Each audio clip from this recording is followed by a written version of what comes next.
예, 총리님, 예, 이번 그 비상계엄 발동과 해제, 예, 그리고 곧이은 예, 종북 주사파들의 대통령 탄핵, 그리고 이 대통령 탄핵을 일치단결해서 막아도 부족할 예, 국민의힘이 한동훈의 심각한 배신 행위로 인해서 지금 탄핵당할 위기에 처해 있는 지금의 현 상황까지 지켜보시면서 어떤 소회를 갖고 계신지요? 조금 가까이 마이크 가까이 좀 해주시죠. 이 사건의 본질이 뭐냐, 이게 굉장히 중요할 것 같습니다.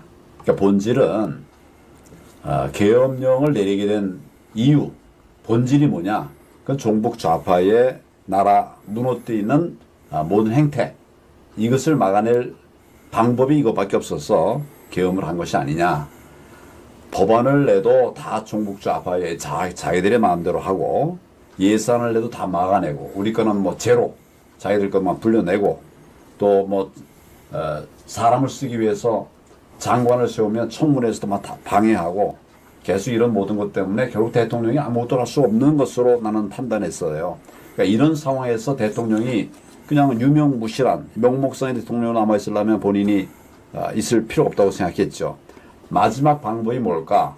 이것도 막히고 저것도 다 막히니까 마지막 남아있는 게 계엄령이라고 하는 이런 비상수단을 쓴 건데, 이건 헌법에 있는 겁니다. 네. 불법한 것이 아니라 법에 있는 것이고, 그런 방법을 썼어요. 저는 뭐 제가 계엄령을 옹호한다 이런 생각이 전혀 아니에요. 이 본질이 뭐냐? 네. 종북 좌파 때문에 이런 문제가 생겼다. 이런 점에 대한 현명한 판단이 필요하다고 생각합니다. 네.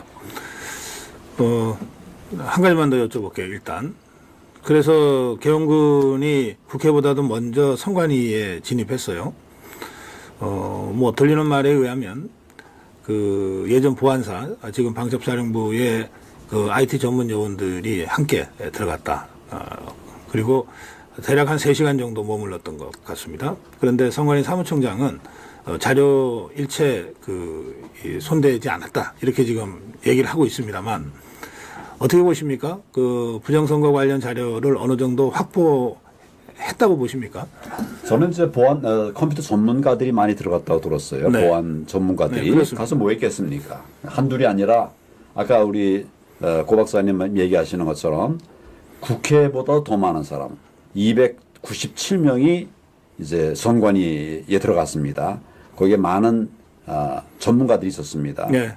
보안 전문가들이 있었는데, 이분들이 가서 그냥 3시간 동안 있다가 헛놓았을 일은 없다. 그럴 이유는 없다. 네. 저는 많은 자료를 확보해서 나왔다라고 생각합니다. 네. 뭐 확보를 못했으면 아마 안 나왔을 거예요. 3시간이라고 하는 거는 뭐 길다면 길지만 또 짧다면 짧은 시간인데, 어떻게 보면 전자조작 장치들을 압수하는 거는 크게 어렵지는 않거든요. 네. 나중에 이걸 포렌식하고 분석하는 게 어려운 거지 가져오는 건 하나 어려운 게 아니죠. 네. 네, 그래서 그 시간이면 얼마든지 자료를 확보할 수 있는 시간이 됐다. 네. 그리고 나는 막 꼭 필요한 부분을 했다. 윤 대통령이 국민에게 많은 실망을 주기도 했는데, 이거는 꼭 해야 될 걸 했다. 그리고 우리 우파 시민들이 계속 요구했던 거 아닙니까? 네. 서버 깔아 이런 얘기도 해가면서 네. 반드시 이제 부정선거를 뿌리부터 밝혀내야 된다는 얘기를 했었는데, 어떻게 보면 모든 걸 다 해도 안 되니까 대통령께서 이런 판단을 했겠죠. 나는 어려운 과정에 내려졌지만 하여튼 잘된 판단이다. 이것이 나라를 살릴 출발점이 될 거다. 이제 우리 국민들도 같이 나서야 된다라고 생각합니다. 예, 그 계엄령 발동 시간 중에 이제 계엄군의 진입과 자료 확보가 했다면 있었던 것 아닙니까? 그렇죠. 그것은 계엄령 발동 중에는 영장 없이 압수수색이 가능하잖아요. 뭐 그것도 영장 합법적으로. 해봐야 뭐 이놈들이 다 막아내고 그렇게 하니까 방법이 다른 게 하나 없었다고 봐요. 그러니까 계엄령이라고 하는, 이건 불법이 아니라 헌법에 있는 거고 법에 정해진 것이기 때문에 그걸 통해서 전략적으로 네. 뭐 물론 이제 그냥 뭐 처음부터 이제 민주당이나 좌파의 문제를 파악했을 수 있겠지만 네. 더 초점은 거기에 있었다. 사람도 많이 투입하고 시간도 많이 하고, 또 중요한 거는 이거 지금 압수수색한 3군데 선관 시설들이 아무나 할 수 있는 것이 아니에요. 네. 아주 핵심 공간을 이제 확보한 거죠. 뭐 중앙선관위도 있지만 네. 여론조사 조작할 수 있는 여심이 것도 쪽도 있고. 거기도 하고, 뭐 이렇게 연구원 뭐 했고 핵심적인만 했기 때문에 난 이게 굉장히 의미가 크다고 생각합니다. 예. 자, 최소영 원장님. 네. 지금 지난해에 국정원이 선관위 부정선거 의혹과 관련해서 네. 여러 차례 보안 검증을 해주겠다. 네. 예, 그랬던 거 아닙니까? 네. 근데 그걸 선관위가 계속 거부했어요. 그러다가 한 번인가 했죠. 네. 했는데 너무 쉽게 뚫리고 너무 허술하게 예, 관리되고 있더라라고 하는 얘기가 이미 작년부터 나오지 않았습니까? 네. 그 상황 좀 설명 좀 해주시겠어요? 예, 작년에 7월에서 9월 사이에 한국인터넷진흥원, 그다음에 중앙선거관리위원회, 국가정보원 세 군데가 합동으로 해서 선거관리위원회 100% 중에 단 5%에 해당하는 선거관리 서버를 조사를 했습니다. 일종의 샘플 조사를 한 그렇습니다. 겁니까? 예. 표본 조사를 했는데 네. 해본 결과 선관위에서는 100점 만점에 우리는 100점짜리다 라고 공언을 했지만 실제로 우리 국정원 전문인들이 가서 검사를 해보니까 31점이 나왔습니다. 아, 31점. 그러니까 선거인 명부부터 시작해서 모든 선거관리위원회 시스템이 외부의 해커로부터 손쉽게 뚫려 있었고 네. 무슨 내용이든지 다 바꿀 수 있는 그 가능성이 여러 있다고 얘기했지만 실제로는 이미 범증까지도 다 확보를 했던 걸로 알려져 있어요. 범죄 혐의. 예. 그러나 당시 국정원의 지휘라인에서 현장 요원들은 이거를 국민께 알려야 되겠습니다라고 주장을 했지만 네. 위에서는 자네들이 한번 밖에 나서 한번 얘기해 보게나 우리는 못하겠네 라고 해서 그러면 현장 팀장이 과장들이 가가지고 자기가 본 사실을 그대로 언론에다 얘기를 하게 되면 직무상 지득한 비밀을 함부로 누설하게 돼요. 예. 그럼 그 사람들은 파면이나 해임을 당하겠죠. 그러니까 누가 그런 강큰 짓을 하겠습니까? 그러니까 작년에도 분명한 증거를 잡고서도 왜 못했는지 거기에 대한 아쉬움이 지금 너무나 많죠. 그 당시에 네. 국민에게 바로 알리지는 못했고 네. 또는 안 했고 예. 대통령실에는 긴급사안으로 보고는 했다고 그러더군요. 예, 했는데 지금 언론에서는 대통령실에서조차 이것을 법원에서 영장 청구했을 때 기각할 가능성이 높으니까 검찰에도 주지 못하고 주저주저 하고 있는데 여지껏 왔다. 이런 소식이 언론 통해서 나오는데 사실은 그 당시에 국정원 1차장이나 2차장 이런 분들이 해당 현장을 왔다 갔다 했던 그 국장들하고 여기에 대해서 분명하게 대통령에게 건의를 하고 이것을 국민들한테 알리고 수사를 해서 전모를 밝혀야 된다고 주장을 하고 네. 실행에 옮겼어야 돼요. 근데 그거를 누가 막았는지 모르겠는데 결국에 오늘날까지 아무런 진전을 못했다는 게 네. 만시지탄이죠. 그래서 중요한 게 예. 하나가 뭐냐면 보안 점검을 했습니다. 네. 억지로 했죠. 밀려서 했죠. 억지로 했죠. 밀려서 했죠. 그럼요. 네. 그러니까 안 하고 요리 빼고 조리 빼고 버티다가 네. 국정원에서는 어떻게든 해야 되겠다. 그래서 한 게 5%입니다. 5%. 100%를 한 게 아니라 5%. 네. 5%를 했는데도 사전 선거도 뚫릴 수 있고 당일 투표도 뚫릴 수 있고 뭐 개표도 망가질 수 있고 이 모든 게 다 해킹의 대상이 될 수 있는 이런 얘기가 나온 거예요. 그러니까 네. 이게 굉장히 중요해요. 5%를 했는데도 다 나왔다. 예, 다 했으면 어떻게 됐겠습니까? 예. 그걸 이제 이렇게 막고 저렇게 막아 봤지만 뭐 잘 이제 안 된 거고 국민에게 알려진 거고 그러고 나서 이제 하여튼 좀 우려스러운 거는 이 팀들이 하여튼 제대로 자리 잡지 못했어요. 국정원에서도. 아하. 예. 예. 그러니까 그거는 결국 이것도 방해 세력이 있었다는 얘기죠. 예. 네. 통상 계엄령 또는 뭐 여러 가지 가상 상황을 대비한 이 군내의 매뉴얼이라고 하는 게 있잖아요. 지난번에 문재인이가 정권 잡자마자 계엄령 문건이라고 하는 걸 흔들어 가지고 그걸 네. 빌미로 당시 기무사를 해편해 버리고 그렇죠. 완전히 이빨 빠진 호장이로 만들어 놨지만 네.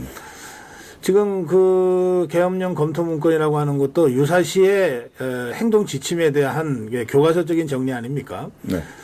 그런데 이제 그런 매뉴얼들에 입각해 볼 때 어제 그저께 발동된 비상계엄령은 외형상 보면 너무 허술하다. 뭐 시점이라든지 병원 동력 동력 병원 수라든지 또는 진압 작전하는 태도라든지 이 모든 것이 너무 허술해서 그래서 이게 실력이 안 되는 거냐 뭐 다들 그랬는데 사실은 하루 뒤에 선관위 그 진입이 이제 뒤늦게 밝혀지면서 이 목적이 딴 데 있었구나. 지금 이제 이렇게 된 거거든요. 자, 이 전체 상황을 최수영 원장 한번 정리해 주신다면요. 지금 이제 특전사 707이라 그러면 그게 대테러 특임 부대입니다. 근데 그 야간 투시형까지 헬멧에다 달고 벌건 국회에 진입을 한다는 것부터 해프닝데다가 우리 707 요원들은 그야말로 인간 병기들 중에 최고의 병기들이에요. 네. 그러니까 그런 훈련을 받은 요원들이 가서 그렇게 인자한 모습으로 국회 직원들하고 대화를 해가면서 그렇게 한다? 이것은 특전사 707 부대의 작전 규범상 그런 건 있을 수가 없다고 봐요. 그러니까 저도 특전사뿐만 아니라 우리 정보사에서도 더한 요원들도 있지만은 현장에 그런 일이 지금 국가의 비상 계엄령 상황에서 사실은 국회를 진압하는 과정에 들어갔다고 봐야 되는 거 아니겠어요? 그런데 1시간 이후에 갔어요. 대통령 연설은 정확하게 10시 28분에 제가 오늘 이 자리에서 반국가 세력들을 척결하고 내가 최선을 다해서 이 작업을 할 테니 믿어주십시오라고 대통령이 말씀하자마자 네. 2분 후에 과천에서는 대기하고 있던 요원들이 선관위를 들어갔고 예. 헬기를 타고 왔던 특전사 요원들은 1시간 이후가 되는 11시 30분경 앞뒤로 해서 도착을 합니다. 네. 이건 도대체 군사작전상도 있을 수가 없는 일이에요. 그러니까 결국 이거는 우리가 육참골단이다 내지는 성동격서다 이렇게 말씀을 드릴 수가 있겠죠. 네. 그러니까 관심을 여의도 국회의사당으로 끌고 실질적으로 필요한 거는 부정선거의 핵심적인 증거물을 확보하기 위해서 과천을 갖다가 급습을 했던 것이죠. 그럼 물론 과천 선관위 본부뿐만 아니라 옆에서 여론조사를 하고 있는 또 다른 그 연수원 건물이 있습니다. 네. 그것까지도 한 거예요. 그러니까 모든 것이 먼저 여론조사를 하고 여론조사를 바탕으로 해서 본선거를 추단하고 이렇게 하면서 사전투표에서 철저하게 조작 위조를 해왔던 것이죠. 그러니까 이번에 사람들은 무슨 뭐 자료는 김용빈 사무총장은 없다. 이렇게 국회에서 증언했어요. 네. 그런데 사진에 찍힌 거 보면은 우리 요원들이 뭔가를 들고 나오고 있죠. 제가 확인을 해봤더니 서버 크기가 라면 우리 사발면이 한 24개 정도 들어갈 만한 예. 그 정도 요만한 크기예요. 그러니까 그게 철제에 들어가 있고 무게가 꽤 된단 말이죠. 그러니까 큰 박스 같은 데 넣어도 사실은 젊은 요원들이 들어도 혼자 들긴 좀 버거운 무게. 아하. 하지만 이제 둘이서 들었을 때는 어느 정도 좀 받쳐서 갈 수 있는. 그래서 저희가 추단하기로는 우리 지금 방첩사 과거의 보안사죠. 네. 방첩사의 전산 요원들. 그다음에 우리 또 사이버 사령부가 있지 않습니까? 네. 사이버 사령부. 그다음에 국정원의 그 전산 쪽에 네. 그 보안 방첩을 담당하는 요원들이 아마도 옷을 군복으로 변복을 하고 거기에 있다가 함께 동행하지 않았을까. 그리고 이미 그날 저녁에 들고 나갔던 그 모종의 박스. 네. 이미 포렌식이 다 끝나가고 있지 않을까. 저는 그런 생각을 해요. 예. 네. 자, 총리님. 내일 7시에 탄핵 표결을 한다고 돼 있습니다. 현재까지는. 근데 뭐 워낙 이 꼼수들을 잘 쓰니까 뭐 그러다가 오늘 밤에 갑자기 당겨서 할 수도 있고 그래서 사실상 뭐 지금도 다들 이제 긴장 속에서 대비하고 있는데 오늘 밤이 됐건 뭐 내일 저녁 7시가 됐건 탄핵 표결 결과를 어떻게 예상하십니까? 저는 우리 국민들이 우선 현명한 분이라고 생각하고 네. 또 국힘의 의원들은 더 모자라는 게 없는 분들이죠. 우리가 지난번 박근혜 대통령 탄핵 사태를 보지 않았습니까? 네. 나라가 얼마나 무너졌습니까? 내 감정대로 내 판단대로 했다가 정말 우리가 모두 고통을 받았단 말이죠. 네. 이런 일을 다시 하지 않으리라. 난 이렇게 생각합니다. 민주당 의원들만 갖고는 탄핵이 안 됩니다. 그럼요. 그러니까 우리가 뭉치면 되는 거예요. 한동훈 대표가 뭐 자기 탄핵 찬성할 것처럼 얘기를 했는데 네. 그건 본인의 생각이에요. 이분이 이제 이 사람이 정치를 한 지 오래 안 됐고 같이 뭐 동지들이 18명 있다고 하는데 네. 뜻을 다 같이 하리라고 믿는 것은 또 오산입니다. 난 또 그렇게 되리라고 믿고요. 국민의힘이 크기 때문에 마음대로 이렇게 하지 못하리라 이렇게 생각이 됩니다. 만약 예. 탄핵이 된다고 하면 한동훈이가 배신해서 탄핵 찬성 쪽으로 돌았다 하더라도 본인이 간다 하더라도 예. 한 표 갖고서는 안 되는 거죠. 그건 또 표도 없어요, 한동훈이. 예, 그러나요? 정말 한동훈은 그러네. 표도 없어요. 예. 그 18명이 그 계엄 해제 결의에 참 같이 했던 그 18명이 탄핵까지 똑같이 한동훈이 시키는 대로 하지는 않을 거다. 예, 계엄과 탄핵은 전혀 다른 것이죠. 예. 예, 최 원장 어떻게 보세요? 저는 그거보다 먼저 우리가 조치해야 될 게 있다고 보는 게 있어요. 예. 뭐냐면 지금 윤석열 대통령이 분명히 필요한 절박한 상황이 있었기 때문에 계엄령을 발동을 했지 않습니까? 그렇죠. 자, 그렇다면 내가 왜 이 계엄령을 발동할 수밖에 없는지 국민들한테 담화로 발표를 했어요. 그런데 이 얘기가 정확하게 주한 미국 대사라든가 주한 한미연합사령관이라든가 지금 이제 필립 골드버그가 지금 대사로 있고 그다음에 폴 라카메라가 지금 평택에 지금 한미연합사령관으로 와 있는데 네. 이 두 분 중에 한 분을 반드시 대통령께서 직접 초치를 하시던가 만약에 그분들이 지금 정권 교체이기 때문에 내가 지금 이사 갈 준비 때문에 바쁘다고 뭐 이런 저런 핑계를 대면 그래 내가 자네하고 오늘 저녁 한 끼 하고 싶으니까 밥 한 끼 하세요 하면서 대통령이 먼저 손 조치를 해서 좀 만나셨으면 좋겠어. 그래서 자 여러분 당신들이 보시기에 우리나라 이렇게 종북 좌의 하이에나들에 의해서 지금 국회까지도 점거가 돼 있습니다. 내가 이 나라의 자유민주주의를 지켜내고 대한민국을 지키기 위해서 불가불 이 비상계엄령을 발동했어요. 그러니까 미국의 현직에 있는 조 바이든 대통령이든 아니면 차기 도널드 트럼프 대통령이든 우리가 이렇게 미국과 같이 함께 자유민주주의를 지켜내고 고군분투하고 있으니까 나에 대한 지지 성명을 좀 말씀해 주십시오.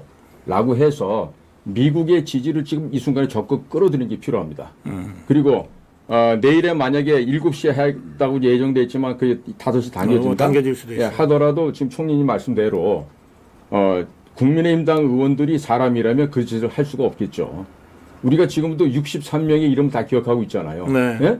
박근혜 대통령한테 어떻게 뒤에서 칼을 꽂았는지 뭐 다들 기억하지 않습니까? 그 사람들은. 그러니까 이번에 또 그런다면은 그건 이 나라를 갖다 지금 뭐 후퇴시키는 정도가 아니라 대한민국을 없애버리겠다고는 망동에 지나지 않습니다.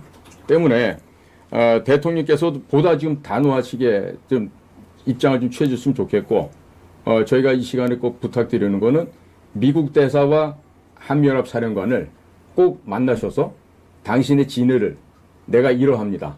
그리고 이 상태로 가야만 우리가 중국 공산당 해체를 미국 정부와도 같이 할 수 있습니다. 때문에 그러니까 우리에게 힘을 실어주십시오. 라고 해서 바로 이번 주말을 겪으면서 워싱턴에서 트럼프 진영이든 아니면 바이든 백악관이든 네. 윤 대통령에 대한 지지 성명이 꼭 나와줬으면 좋겠다. 이 네. 말씀을 드립니다. 자, 총리님. 지금 탄핵소추의 핵심 내용이 내란죄거든요. 예. 네. 총리님 그 공안검사가 그 검사 시절 거의 대부분인데. 내란죄 수사해 본 사람입니다. 그러니까요. 예, 이게 내란죄에 무슨 적용이 이 가능합니까? 말도 안 되는 소리죠. 예. 아무데나 갖다 붙여놓은 거예요. 네.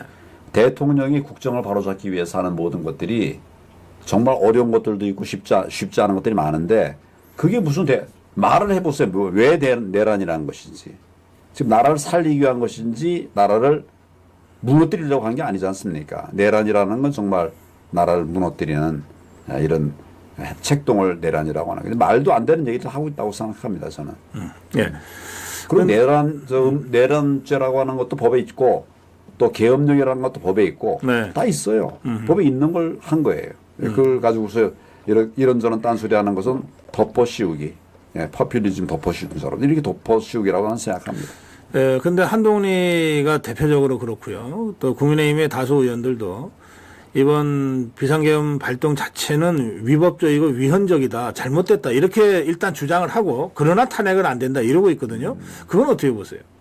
저는 위헌이냐 위법이냐 하는 이런 부분은 네, 법조인들이 좀 정밀하게 객관적으로 판단해 봐야 되죠. 네, 네. 그리고 또 이제 학자들은 많이 오염되어 있는 분들이 있어요. 아, 그래요? 그러니까 이분들 예. 따라가면 안 되고 법조인이라고 하는 사람들이 이제 세 종류가 있죠. 변호사, 판검사가 있는데 네. 검사들도 훈련된 법조인입니다. 그렇죠. 판사들도 그렇지만 검사들도 훈련된 법조인이에요. 특히 형사 부분에 관해서는 탁월한 분들이죠. 예, 민사는 뭐 법원이 더 발달돼 있다 할 수 있지만 판사 그러나 그렇지 않아요. 근데 지금 우리 검사들이 판단하고 있는 이 부분이 뭐 엉터리 판단하리라고 생각하지 않습니다. 그리고 내란죄가 된다고 하면 벌써 검사들이 나섰죠. 내란죄가 된다고 그러면 검사들이 벌써 나섰을 거예요. 검사가 나섰단 말 못 듣지 않습니까? 예, 제가 어제 오늘 이틀 연속으로 주필 칼럼을 썼는데 탄핵은 절대 안 된다는 이유의 첫 번째로 헌정 중단 사태를 제가 들었습니다. 대통령이 국회에서 탄핵 의결되면 그 순간 직무가 정지되고 또 즉각 국무총리가 권한대행을 하기 때문에 헌정이 완전히 뚝 끊어지듯이 중단되는 건 물론 그렇습니다. 아니지만 맞습니다. 그러나 국민이 선출한 직선 대통령과 대통령이 임명한 국무총리가 직무대행을 하는 거는 완전히 다르잖아요. 직접 직무대행 경험이 있으시니까요. 그렇습니다. 우선 장관들을 임명을 못해요. 예. 대행은 장관을 임명하지 못한다는 것이 헌법학자들의 다수 의견입니다. 네, 법에 써 있는 건 아니지만. 예, 그렇죠. 예. 저도 그래서 장관 임명은 안 했어요. 차관까지만 임명을 했었죠. 차관도 좀 신중하게 이렇게 이제 했었죠. 말 그대로 국정 중단이 생기는 겁니다. 네. 그 사이 제가 지난번 경험한 제가 권한대행을 5개월 했습니다. 5개월이요. 네. 5개월 동안 나라가 중단돼버리면 우리 과연 버텨낼 수가 있겠습니까? 계속 달려나가도 힘든데 5개월 쉰다. 그러면 버티지 못하죠. 삼성 예. 지금 간당간당입니다. 예. 간당간당인데 우리가 도와주지 않고 정부가 이렇게 국권에 서주지 못했다면 건드기 힘들죠. 그러니까 민생도 사실은 나는 더 망가질 수 있다 이렇게 생각을 해요. 네. 그래서 이거는 총체적으로 우리가 지켜내야 될 부분이고 가치고 또 우리 미래를 준비한 우리 미래 세대들에게도 정말 지켜내줘야 될 가치라고 생각합니다. 네. 이 권한대행 5개월의 경험을 갖고 있는 황교안 총리가 이렇게 말씀하시네요. 네, 최수영 원장. 네, 이제. 자, 지금 계엄령은요. 우리나라에 지금 현재 종북 간첩 세력들 그리고 종중 좌파 세력들 이 자들이 지금 현재 대한민국을 무너뜨리고 있습니다. 그렇기 때문에 이 절체절명의 위기 상황을 대통령이 극복하게 내린 이거 정말 극단의 결단이라고 우리가 이해를 해야 됩니다. 그러니까 이런 현재 지금 국회를 갖다가 범죄자들을 지금 방탄하려는 국회가 운영되고 있어요. 거기다가 부정선거로 구성이 되어 있는 국회가 온갖 종류의 횡포를 지금 다 하고 있습니다. 무엇보다도 매번 대한민국의 총선이 됐든 대선이 됐든 북의 정찰총국은 자기들이 협조해서 다루기 좋은 사람들로 당선되게끔 그와 같은 짓을 지금까지 해왔습니다. 네. 그러나 이것을 갖다가 지금 과거에 우리 총리님께서도 이런 얘기를 했을 때 이 부정선거를 얘기하면 암 종양덩어리라고 국민의힘당 안에서도 그런 얘기를 해요. 예? 예.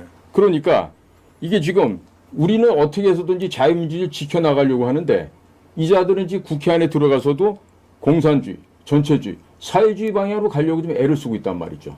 그래서 지금 안타까운 게 이번 순서가 안타까운 거예요. 계엄령을 내린 거에 대한 분명히 합리적인 근거가 있어요. 그렇지 않습니까? 그런데 순서적으로 먼저 이 반국가 세력들, 친북 세력들 핵심 종주가 누구예요? 양산에 있는 문재인 아니에요. 그 뒤에 이해찬이도 있고. 그러면 이 자들의 범죄 행각을 먼저 조사했어야죠. 그 범죄 행각을 보면 형법 93조에 관한 여족죄가 많고 간첩죄가 있고 예? 국가 반역죄, 국가 반란죄 갖은 범죄를 문재인이가 저질렀단 말이에요. 혼자 한 게 아니에요. 그 옆에 있는 그 떨거지들과 지난 5년 동안에 대한민국 전체를 완전히 김정은이한테 헌납하기 위해서 네. 온갖 종류의 짓을 했단 말이에요. 그런데 지나간 2년 반 동안에 우리 윤 대통령한테는 시간이 있었어요. 저라면 초장부터 문재인이의 여족죄를 조사를 했을 거예요. 그리고 USB 안에 대항목만 1,700개가 있답니다. 1,700개 이상이 북한에 어떻게 중수로 원자력 발전소를 지어줄 것인가. 거기에 대한 ASZ까지 다뤄요. 그 다음에 북에 경제 지원을 하기 위해서 온갖 종류의 암호화폐를 동원한 대북 지원 방안이 들어가요. 세 번째로는 대한민국의 방위산업업체의 그 각 회사별로 소스 코드를 담아서 줬어요. 이 소스 코드를 담아줬다는 거는 각 회사별로 패스워드를 준 것과 똑같아요. 네. 벌써 그게 2018년 4월 27일이니까 벌써 횟수로 만 6년이 지났어요. 그러니까 지금 대한민국의 각 그 세계적인 방위산업업체에 안에 있는 설계도가 도면이 어떤 식으로 어떻게 탈취돼 가는지 모른다고요. 네. 네? 제가 작년에도 지금 북한 애들이요. 두께 10cm, 100mm 되는 이런 중갑판을 철판을 구하고 있더라고요. 벽시도 구하고 있고 그거를 제가 첩보보고를 국정원에다 하면서 자 이거 빨리 조치를 해야 되겠습니다. 그랬더니 당시 1차장 또 권춘택 씨가 자기들이 알아서 할 테니까 걱정하지 말라는 거야. 근데 예. 알아야 무슨 면장을 할 거 아니야. 일 해본 적이 없는데. 최 교수님 네, 말씀이 아주 정확한 것 같고 네. 그동안 제가 계속 얘기해 왔던 것이 지금 윤석열 대통령이 살아날 길은 지금 굉장히 어려운데 길이 많지 않다. 뭐 지금 와서 경제를 살리겠다고 해가지고 살아나지 않는다. 안보 지킨다고 지켜지지도 않고 또 뭐 민생 뭐 다 지금은 길이 하나밖에 없다. 수사. 저는 계속 수사하라는 얘기를 했습니다. 예. 그래야 본인이 수사를 또 잘하는 분이고 그러니까 수사를 해서 하는데 무슨 수사를 할 거냐. 첫째는 부정선거를 수사하라. 부정선거를 수사. 예, 그러면 국회가 지금 판이 다 바뀌는 거예요. 가짜 국회의원들이 많이 들어가 있거든요. 이 사람들이 이제 바뀔 수가 있죠. 네. 그럼 대통령께서 저렇게 국회 때문에 고생하실 필요가 없는 거죠. 나라를 위해서 꼭 해야 될 일이죠. 둘째는 적폐 수사입니다. 적폐. 적폐 수사. 네, 문재인이가 적폐 수사를 한다고 해가지고 우리 우파들을 뭐 300명 가까이 이렇게 네, 뭐 도륙을 하고 했죠. 그랬는데 도륙. 예. 그래서 그 말 쓰기 싫지만 그놈들이 한 일이 바로 그들이 말했던 그 적폐예요. 이 적폐 수사를 해버리면 지금 우리 최 교수 말씀하시는 것처럼 문재인이 우선 타깃입니다. 첫 번째 목표가 될 수밖에 없어요. 우선 문재인 대통령 될 때부터 부정선거로 되지 않았습니까? 그렇죠. 네. 예, 그 사이 얼마나 많은 또 우리 잘 아는 대로 그 뭡니까 저쪽에서 뭐예요? 저 시장 선거할 때 아, 예. 그 시장 선거할 때 이름도 생각 안 나네. 지방선거. 야, 시장 선거할 때 뭐 도륙행 얘기하시는 거예요? 자기들 아니 그 저 뭐예요? 경남에 무슨 시장이에요? 시장 선거할 때 대통령의 뭐 참모들이 다 나갔어요. 다 나가서 대통령의 친구 송화무게를 울산시장. 네, 울산시장. 송철호. 송화무게를 도와주려고 다 나갔어요. 네, 네. 이게 바로 부정선거거든요. 예, 그렇죠. 예. 이거 지금 제대로 수사 안 돼 그렇지. 있어요. 예, 그건 조직적 수사는 관건 선거지. 예. 엉성하게 돼 있지만은 이건 뭐 제대로 안 돼 있어요. 그거 외에도 쌓여 있는 적폐가 많습니다. 그리고 이제 이재명이 지금 뭐 재판 5개 걸려 있다고 그러는데 뭐 항목별은 12개 뭐 엄청나게 많은 것들이 이미 있어요. 네, 네. 그것뿐이 아닙니다, 사실은. 이게 제대로 그럼요. 수사하면 네, 네. 뭐 나는 저 공안을 했지만 내가 뭐 나더러 수사하라고 그래도 불과 몇 달 사이에 얼마든지 더 제가 얼핏 듣기로는 뭐 이 저 대장동 사건 같은 것이 100건 넘게 있다. 이런 말도 제가 들었어요. 또 수사라면 뭐 감옥에 갈 위험 앞에서는 이놈들이 다 죽어버리거든요. 그렇게 해놓고 그다음에 이제 그동안 하지 못했던 것들을 네. 다시 되살려내면 이제 국정이 정상화될 수 있거든요. 길이 예. 있는데 예. 그걸 이제 못 찾고 있는 자, 거죠. 최수영 원장. 네, 네. 제가 탄핵 절대 안 된다고 네. 한 두 번째 근거는 네. 저 김정은이가 가만히 있겠냐예요. 네. 이게 이제 김일성이가 죽기 전에 네. 4.19라든지 이 남한 정정이 불안할 때 쳐내려가지 못한 게 네. 천추의 한이 된다 그러고 죽었단 네. 네. 말이에요. 예. 근데 지금 김정은이는 러시아에 군대를 보낼 정도로 이게 뭐 정말 돌출적이잖아요. 그러니까 만약에 우리가 대통령이 탄핵당해서 헌정 중단 사태가 돼버리면 그리고 특히 뭐 지금 국방부 장관이나 뭐 이 국정원장이나 지금 다 지금 도륙당하게 생겼는데 네. 이런 상태에서 김정은이가 이 절호의 기회를 그냥 놓고 보겠냐. 네. 이 점이 사실은 가장 걱정되는 것 중에 하나인데 네. 어떻게 보십니까? 지금 오늘 오전 오후에 급히 나오는 소식이 예. 대통령께서 한동훈과 몇몇의 국회의원들을 잡아 가두라는 지시를 국정원에다 내렸는데 조태영 국정원장도 거절을 하고 1차장이 또 홍장훈이도 우리한테 그런 이론과 조직이 없습니다. 그러면서 거부를 했다 이거예요. 그러면 사실 제가 거기서 근무를 해봤기 때문에 네. 국정원에 필요한 국가의 반역죄를 진 자들 우리가 꼭 도륙을 내야 될 자들이 제거돼야 되겠다 할 경우에 그런 자들을 체포 구금할 만한 인력이 충분히 있습니다. 네? 그런데 지금 홍장원이 같은 경우는 육사 43기고 그다음에 64, 38기 김영현 국방장관의 완전히 그 소위 시다바리 역할을 했던 애예요. 그러면 어제까지는 선배님 형님 하면서 그냥 한 몸으로 움직이면서 이 밑작업을 다 했을 거란 말이야. 그래놓고 지금 입장이 김영현 씨도 지금 뭐 전 국방부 장관이 되고 지금 내란죄로 지금 입건이 될 것 같고 그러니까 이제 지금부터 이제 달라 도망가기 시작한 거죠.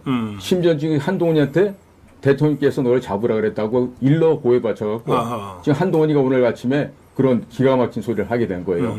그러면 북쪽에서 김정은이가 볼 때는 얘네들 우습게 볼 수가 있겠죠. 그러나 상황 좀 그렇게 간단하게 보시면 안 될 게 지금 김정은이가요 도널드 트럼프 대통령 되기를 학수고대를 했어요. 근데 막상 학수고대를 했는데 대구 나가지고 제2기 행정부를 조각하는 걸 보니까 마이클 볼츠가 NSC 보좌관으로 와. 마르코 루비오가 국무장관으로 와. 핏 헤그세스가 44살인데 이 그린베리 출신의 예비역 소령이거든. 이 사람이 지금 국방부 장관 지명이 돼. 거기다가 파멜라 번디라고 하는 시운합섬은 플로리다 법무장관 출신이 전체 미합 중국의 지금 법무장관이다. 거기다가 FBI 국장은 최시 파텔이라고 하는 정말 초강성자들인데 공교롭게도 이 법무장관 파멜라 본디나 이 FBI 국장관 최시 파텔은 부정선거를 누구보다도 강력하게 파헤쳐서 단죄에 대한 주장했던 사람들이에요. 그래서 지금 이북 애들도 그냥 트럼프 대기 학수고대 했는데 그 진용을 짜는 걸 봤더니 이게 지금 대한민국의 부정의 세력들과 중공의 부정 세력들을 지금 근본을 갖다 다 말려 죽이려는 엄청난 기세로 물려오는 거죠. 그러니까 지금 상당히 지금 평양에도 실망을 했어요.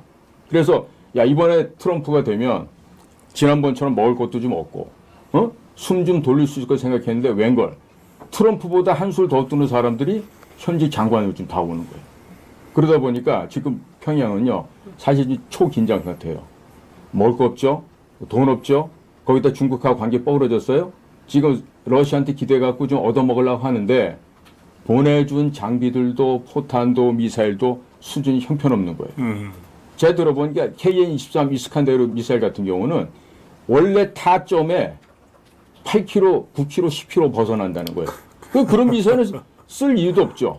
그다음 포탄도 대포안에 넣고 쏘는데 안 나가고 포신이 찢어지는 이런 일이 벌어지고.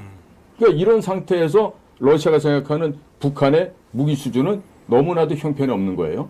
그러니까 천만다행으로 이번에 도널드가 대통령이 안 됐으면 시진핑이가 얼마든지 불장난할 수 있었을 텐데 지금 도널드 트럼프가 사람이 죽는 일 벌어져서는 안 된다. 전쟁은 무조건 죽는다. 예. 그러니까 북한도 이러한 국제관계에서 자기들 입맛에 맞는 관계를 끌어나가기가 어려워졌다는 얘기예요.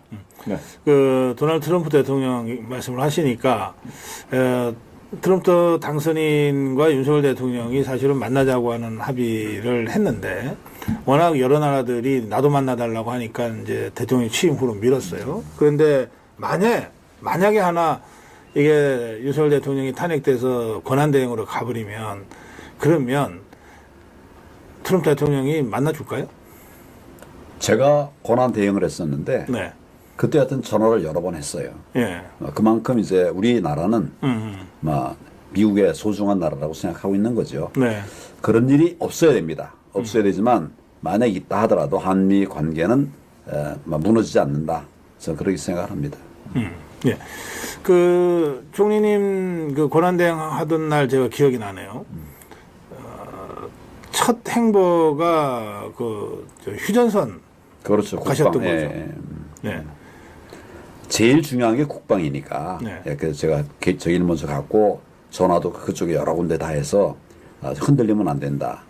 후배들 잘 이게 다독여서 흔들림 없이 나라를 지켜달라. 그런 얘기를 먼저 했죠. 얘기를 네. 쭉 한 다음에 그다음에 이제 경제적 어려움 때문에 또 이제 여러 가지 얘기를 했고 네. 그렇게 했는데 그 당시 굉장히 사실 막막했어요. 우리 대통령 권한대행을 했던 사례가 한 건밖에 없었으니까 고건 총리 외에는. 그렇죠. 예. 근데 그거는 이제 탄핵됐다가 탄핵이 이제 기각된 거죠. 네. 근데 이건 탄핵이 돼버렸으니까 최초의 사례였죠. 뭐 그러나 그 당시에 하여튼 그 우리 국무위원들이 네. 정말 똘똘 뭉쳤어요.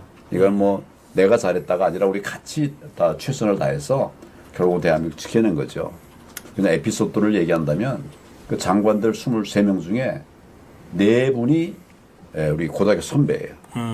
그것도 그냥 한두 해 선배가 아니라 예, 예. 7년 선배 막 이런 네, 분들인데 제가 일을 할 때 많은 도움을 주었고 예. 또 내가 어떤 막 지시를 하면 다 따랐고 뭐 솔선수범 있으셨고 이런 것이 이제 위기를 극복하는 그런 기회가 됐죠.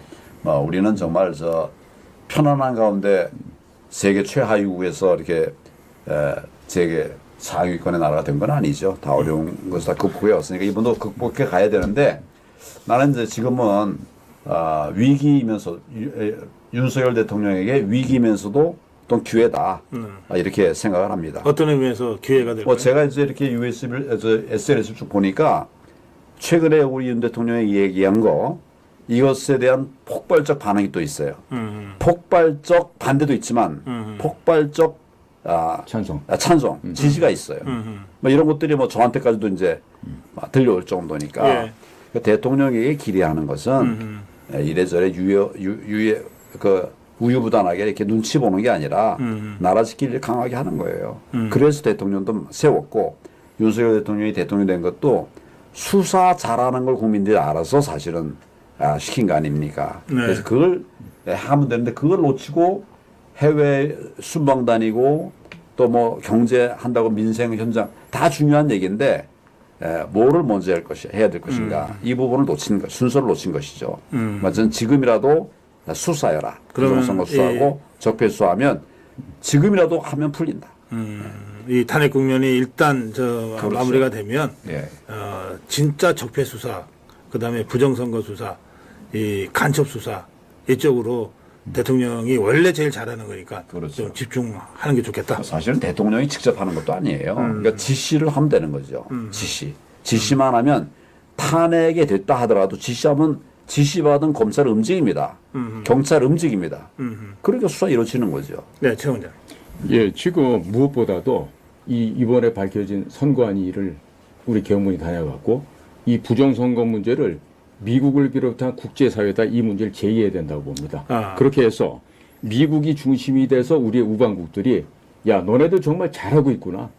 너네야말로 정말 온 세계에 이 부정과 부조리 표본을 갖다가 만들어서 척결할 수 있는 깨끗하게 청소할 수 있는 그런 아주 모범적인 사례를 대한민국이 너네가 만들어줄 수 있구나. 너네들이 이제 하는 것을 보고서 우리가 지지하겠다. 그러니까 미국에서도 지금 4년 전에 있었던 선거가 부정이 너무 심했단 말이에요. 그런데 일종의 대한민국이라는 것은 전자제품도 그렇고 뭐 이런 스마트폰도 그렇고 하나의 테스트베드로 쓰여진 데가 대한민국이에요. 그러니까 부정선거 시스템도 우편 제도다 무슨 사전투표제다 이런 것들이 대한민국에서 실행을 해보고 여기서 만든 뭐 미루나 다른 회사의 전자투 개표기를 써보고 하니까 야 이런 식으로 이게 조작해서 간편하게 이길 수가 있구나. 그렇게 해서 미국도 갔단 말이에요. 4년 전에. 지금 8,100만 표를 받고 바이든이 됐는데 이번에 도널드 트럼프는요. 4년 전보다 몇십만 표를 덜 받았는데 압승을 했단 말이에요. 그러면 4년 전에 8,100만 표. 이번에 도널드가 받았던 7,400만 표. 이 차이를 보면은 어마어마한 표 차이가 있어요. 그러니까 미국에서도 1820년대, 30년대 태어났던 분들이 투표한 결과가 나왔단 말이에요. 우리나라도 지금 그런 경우가 있단 말이죠. 특히 파주 같은 데서. 그래요. 그러면은 이 부정선거 이슈를 갖다가 우리가 척결을 하고 정말로 모범적으로 수사를 해서 딱 잡아내잖아요. 그럼 미국도 이번에 대한민국이라고 하는 부정선거 척결 테스트베드에서 나온 결과를 갖고 미국도 똑같이 원용해서 그래요. 부정선거를 척결할 수 있죠. 최 원장님. 네. 그 보통은 선거에서 이기고 나면 네. 다소 부정이 있었더라도 뭐 네. 다시 선거할 일도 없고 하니까 네. 그냥 넘어가는데 네. 트럼프 대통령 당선인은 완전히 다르게 하더군요. 이겼는데 바로 그 추가 당선 자리에서 부정선거 문제를 강력하게 지적하더라고요. 네. 그러니까 이거는 앞으로 그 트럼프 정부가 네. 이 미국에서 벌어졌던 부정선거에 대해서 강력하게 수사하고 응징하겠다 이런 의지 아니겠어요? 그렇습니다. 네. 그 맥락에서 네. 윤석열 대통령도 부정선거 수사를 네. 강력하게 하는 것이 네. 그 국제사회에 왜 이번에 대통령이 이런 일을 했는가를 설명하는 제일 좋은 방법이다. 지금 그런 취지의 말씀이시죠. 네. 네. 예.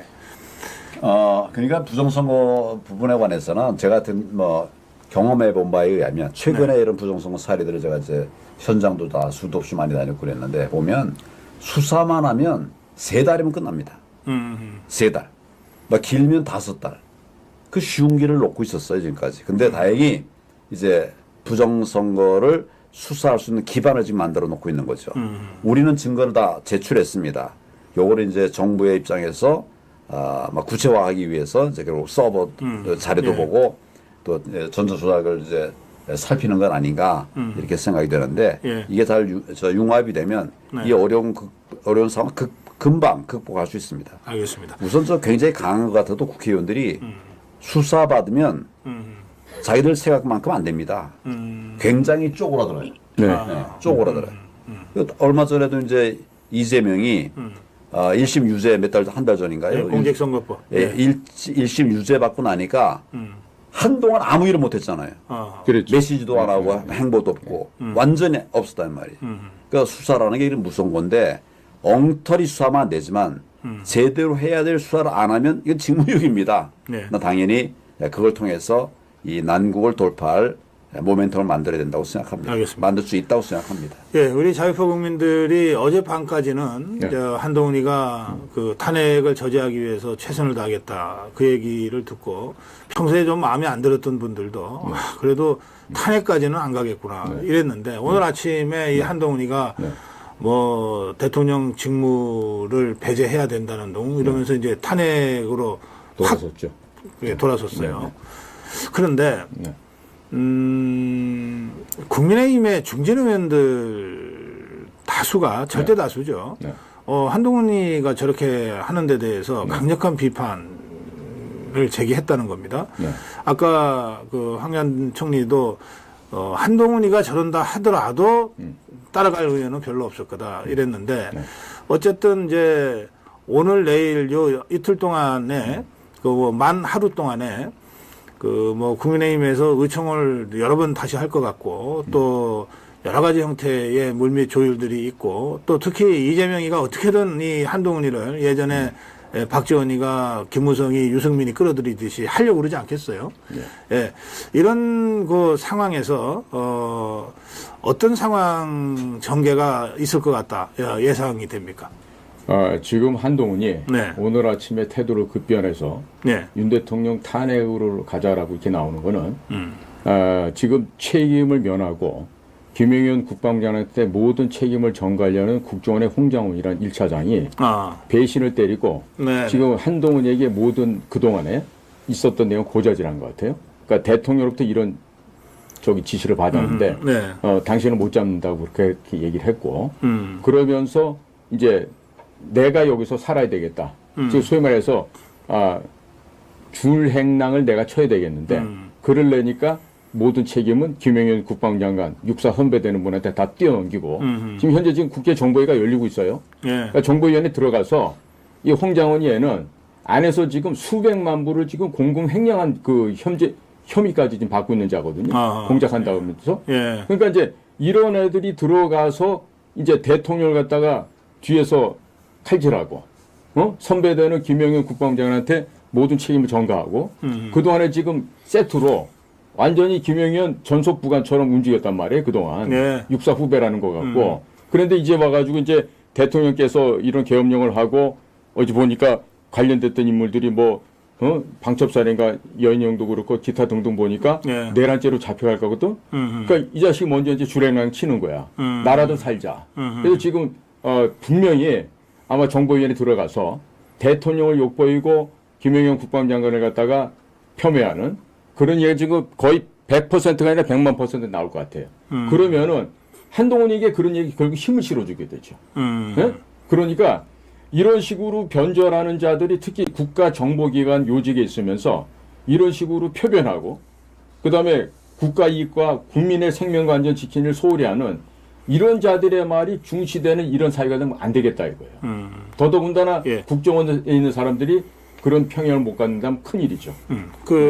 총리님, 이게 일반화시키기는 좀 어려울지도 모르겠는데 어쨌든 그냥 제가 이렇게 생각해 보면 좌파들은 직업들 딴에는 뭐 올바르다고 생각하니까 하겠지만 우리가 보기에는 말도 안 되는 나쁜 짓들을 많이 하는데 그래도 이 이른바 배신자들이 별로 없어요. 예. 예, 뭐 죽어도 같이 죽는다. 뭐 예. 지그들끼리는 뭐 치고받고를 해요. 예, 지그들끼리는 뭐 비명 행사도 하고 학살도 하고 하는데 그래도 이런 상황에서 진영 간 대결이 벌어지면 배신자들은 안 나타나는데 우리 쪽은 왜 이렇게 계속해서 이 배신자들이 속출하는 걸까요? 우리가 NLPDR 학습을 했으면 안 했을 것 같아요. 저자들은 깊은 학습을 한 친구들입니다. NLPDR, NDR, CDR 다 혁명이론을 지금 오랫동안 연단한 친구들이거든요. 그래요. 예. 그러니까 결국 자기들이 싸워가지고 다 공멸한다는 걸 알죠. 우리는 그런 치열한 싸움이 없었어요. 각자들의 이게 자유민주주의라 생각하고서 제멋대로 얘기를 했던 거죠. 뭉치지 않는 거죠. 네. 그러니까 뭐 좌파는 부패해서 망하고 우파는 분열해서 망한다. 옛날에 그 역이었는데 거꾸로였는데. 이제 완전히 거꾸로 해버렸어요. 그러니까 사실은 우리가 지금 다 분열해가지고 문제가 생기는 거죠. 사실은 이 그 좌파의 내막을 들어보면 정말 더럽고 보지 못할 이런 것들이 많습니다. 예. 그런데 자기들 문제가 생기면 다 감싸버리죠. 감싸버리죠. 예, 예. 예. 출마한다고 했다가도 딱 누가 지명이 되면 그럼 또 거기 다 몰리는 거죠. 네. 그러니까 그런 면에서 정말 악한 연합을 하는데 이제 우리도 그것도 배워야 될 것 같아요. 연합하는 부분에 관해서. 그러니까 다만 저놈들처럼 해서는 안 될 것 같고 예. 우리는 뭐 좋은 정책을 좀 잘 만들어. 제가 요새 정치혁신 이야기를 쭉 하고 있습니다. 네. 정치혁신 얘기 두 번째 얘기를 했는데 앞으로 뭐 계속 이 얘기를 좀 하려고 그래요. 이래서 좋은 정말 연합이 좀 이루어져갈 수 있도록 네. 그렇게 생각을 하고 있습니다. 예. 이게 이제 탄핵 국면이 돼버려가지고, 자꾸 8년 전을 다시 우리가, 소환해서 얘기를 안 할 수가 없는데, 그때와는 여러 가지 점에서 다른데, 우선, 당시에는 박근혜 대통령이 정말 탄핵당할 줄 모르고 있다가 그냥 어이없이 당했잖아요. 네. 지금은 윤석열 대통령은 적어도 그런 인식은 아닌 것 같습니다. 네. 그 다음에, 8년 전에는 저것들이 배신한다고 내놓고 한 게 아니라 조용히 있다가 갑자기 집단 배신을 했는데 이번에는 한동훈이가 배신하겠다고 계속해서 협박하고 겁박하고 울려대면서 지금 하고 있어서 좀 대처가 가능하다는 게 있어요. 그다음에 세 번째는 이거 굉장히 중요한 핵심이라고 보는데요. 8년 전에는 우리 광화문태극기 애국 세력이 없었어요.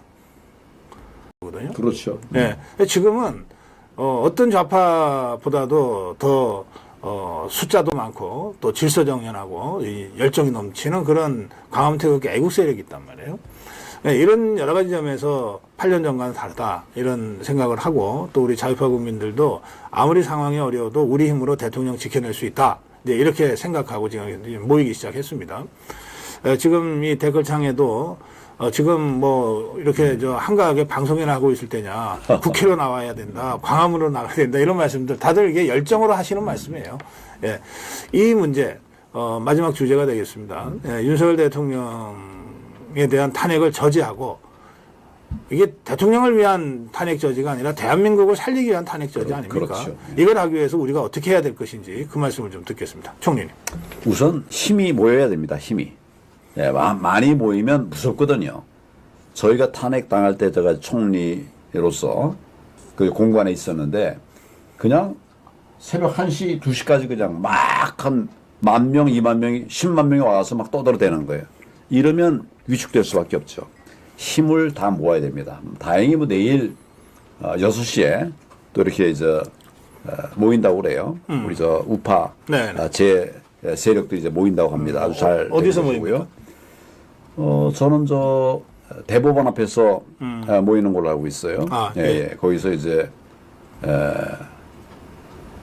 그렇죠. 예. 그래서 다 모인다. 저도 갈 거예요. 저한테 오라고 안 했는데 아마 빼뜨린 것 같아. 그래서 제가 가려고 그럽니다.